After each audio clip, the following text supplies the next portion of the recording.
Hello, everyone. My name is Killian Stanton. Hi. And as someone who has gone from crawling around this church's nursery to having pretty much every role in the Christmas pageant and now finding myself as the vice president of YUU, I can attest to the fact that this church is built on the foundation of radical love. Love that extends not only to the members of the congregation sitting here in the pews today, but to anyone who steps foot in the church, from the tiniest babies being blessed to the members of 50 or more years, and that love diffuses out into our community as well. We, the congregation of the First Unitarian Church, have exemplified what it means for life and faith to be rooted in true, deep, revolutionary love. In this church, I have often been on the receiving end of the love shown through the countless hours volunteers and staff spend with our youth. Whether that's teaching Sunday school classes, preparing curriculum and activities, reminding some fun campers that tie-dye goes on t-shirts and not our friends, and most importantly, teaching kids that they are loved in our church, not regardless of who they are, but because of who they are. Our church shows love through OWL and WISE, comprehensive sex education that teaches youth how they deserve to be treated and respected in their relationships with others and with themselves. Being a 13-year-old girl can be quite a harrowing experience, or at least feel like it at the time, and I am so thankful for the patience of the OWL advisors. Their dedication to helping us become confident, healthy young adults is something that I'm so grateful for. And if anything in this church shows real love, it's volunteering to spend your mornings with middle schoolers who often want to be quite literally anywhere else. Our church also shows its love through its commitment to racial equity and justice. I'm so appreciative for the opportunity to become a member of the Racial Equity Task Force this year, and to me, the mission of the task force truly embodies what it means to love. To quote our beloved adult ministry staff member, Brennan Grief, who was accidentally misquoting Cornel West, justice is what love looks like in action. As we all said in the affirmation today, in this church, service is our prayer. Love does not just mean kind words and homemade meals, but educating ourselves on race and prejudice and taking advantage of our church's opportunities to work towards actually being anti-racist. Revolutionary love means being uncomfortable and pushing ourselves out of our comfort zones in order to truly love those around us for all that they are by understanding what they may go through. The radical love that I have been taught in this church does not only extend to the people in this church and my community and the world around me, but also to myself. I have grown up in a community in which I am loved and cherished for who I am. Our church has become a beacon of love and hope for queer people, trans people, anyone who feels that they may not have a home elsewhere. And I'm so proud to belong to a church that welcomes everyone with open arms. Knowing that every Sunday I can go somewhere where who I am is not just tolerated or accepted, but celebrated, is something that I will never take for granted. I know that this church loves me, and God loves me, once again, not in spite of who I am, but because of it. And to me, that is what radical love is all about.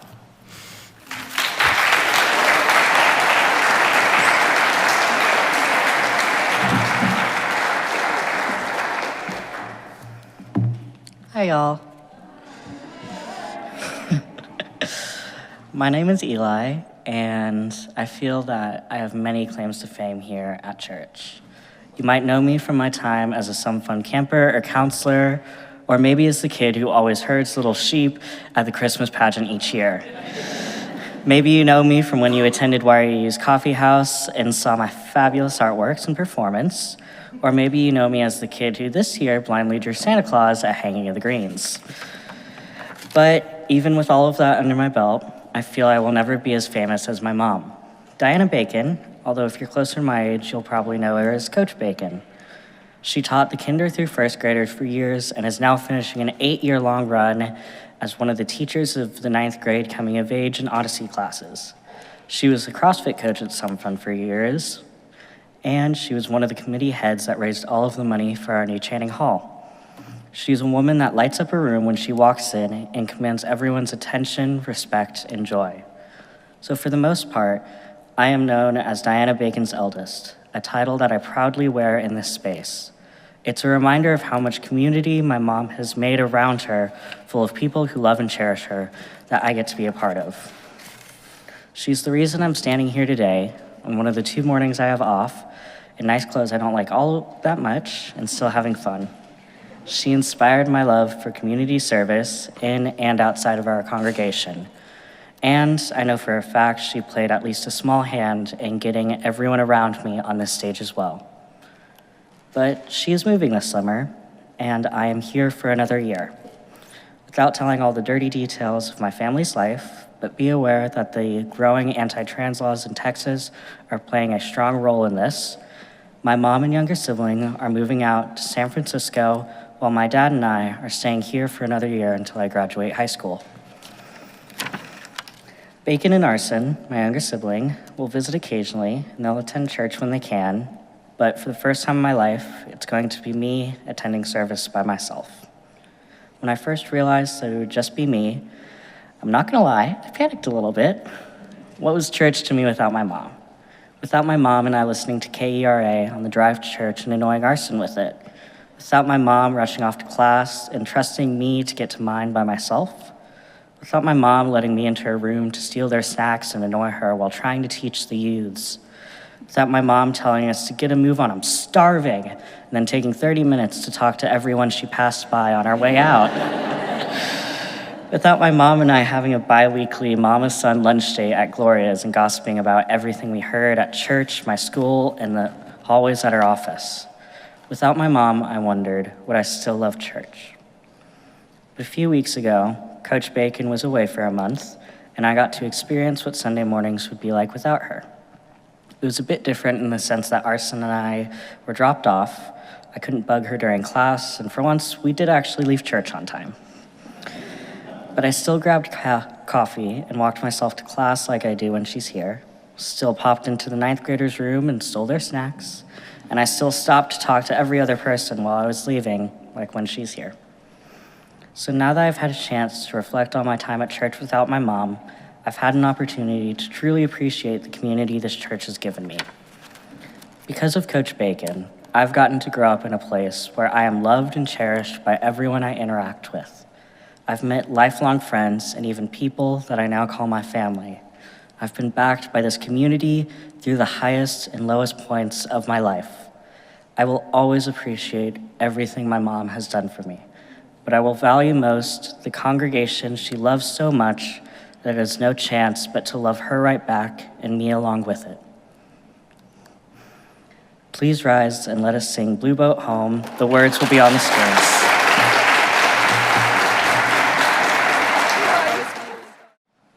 I don't know about y'all, but I never expected to receive some of the most heartbreaking news of my life while doing the cha-cha slide. June 24th, the Friday of some fun, surrounded by my friends and laughing campers, I was shattered. The Supreme Court had overturned Roe v. Wade. A Supreme Court case that had been emphasized to me in all of my history classes as having strength and precedent. A straw that I clung to, a promise that would keep me and all other women safe despite what the state of Texas was doing. I felt isolated, alone, permanently shifted in a way that I could not explain. Through the fog of grief, I realized that in this moment, I was not alone. I was here, in my church, surrounded by people who wanted to act. A collective community that shared my values, people who loved me unconditionally. I also realized that this fight was not for me. The fight ahead is for those disproportionately affected by the overturning of Roe v. Wade, poor people and people of color. My role in this fight ahead is to stand up and speak out. Now, maybe you didn't have the privilege of being here at church when you heard the news. Maybe you were in a less friendly environment, but you are here now. As the United States becomes less and less religious, church-going becomes an intentional act. You show up here on Sunday for a reason. You show up here because you are a part of something bigger than yourself. You show up here to hear the music and rejoice, to be guided by a sermon, to be sustained through difficult times like these. As Unitarian Universalists, our faith compels us to love in a revolutionary manner. Love that is transformative, love that is powerful, love that is radical, love that moves mountains. The commitment towards bending towards justice, the love that empowers us to stand up against wrongs, even when it is uncomfortable or unpopular. Love that brings vulnerability, humility, courage, and faith. Faith that your small actions are making a difference. Faith in a cause bigger than yourself. Our Unitarian Universalist guiding principles are something we're used to hearing and affirming, but I invite you to recognize how truly radical these concepts are. Our faith calls us to affirm and promote the inherent worth and dignity of all people. That is incredibly difficult as we live in a world that continues to deny the inherent worth and dignity of our siblings who are LGBTQ+, people of color, and from religions marginalized in American society. Our faith calls us to take a stand, to dismantle the systems of oppression that devalue and marginalize others, and uplift people in their search for truth and spiritual connection. 3 years ago, when I was coming of age in this church, the text I chose to reflect on at the end of the year was 1 Corinthians 13. If I speak in the tongues of men or of angels, but do not have love, I'm only a resounding gong or a clanging cymbal. These words continue to resound in my life, reminding me of what Unitarian Universalism calls me to do. Our faith calls us to recognize the love we feel as a part of something larger than ourselves is precious and holy. Finally, our faith calls us to act. I invite us all to embrace the revolutionary love that is so core to our religious practice. Let us walk the difficult path. Let us be the clanging cymbals and resounding gongs powered by love. Let us show the world that Unitarian Universalists are a loving people moved by faith and action. Let us embody revolutionary love in our personal lives, in our communities, and in the wider world. Amen.